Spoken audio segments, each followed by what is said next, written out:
Bonjour et bienvenue à cette nouvelle édition du Monday Report de Bordier. La semaine dernière, les statistiques économiques publiées aux États-Unis ont été rassurantes. Comme on peut le voir sur le graphique de gauche, la confiance des directeurs d'achat dans les services a surpris à la hausse en décembre et il y a de bon augure pour la poursuite du cycle économique américain. Ce message positif a été confirmé par des créations d'emplois plus nombreuses qu'escomptées en décembre, comme illustré ici à droite. Les bons chiffres économiques exercent logiquement une pression haussière sur les taux d'intérêt. Ils remontent de plus de 15 points de base sur les échéances à 10 ans, faisant baisser les prix des obligations d'un peu plus de 1%, tant en dollars qu'en euros. En raison de valorisations élevées, les actions américaines souffrent de cette hausse de taux et reculent de 1,9%.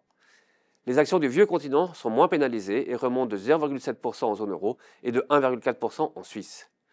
Le dollar américain poursuit son appréciation et progresse de 0,6% sur la semaine. Les hausses des taux d'intérêt et du dollar n'ont pas empêché néanmoins l'or d'avancer de 1,8%. Enfin, on notera le rebond de 3,3% des cours du pétrole suite aux nouvelles sanctions américaines à l'encontre des exportations de Russie. La semaine qui débute est chargée en termes de publication de statistiques économiques. Aux États-Unis, nous aurons l'indice des prix à la consommation, les ventes de détail et la production industrielle, alors qu'en Chine, nous aurons la publication du PIB du quatrième trimestre. Après la contre-performance liée à des déceptions sur l'efficacité d'un nouveau médicament, nous sommes à nouveau acheteurs du titre Novo Nordisk.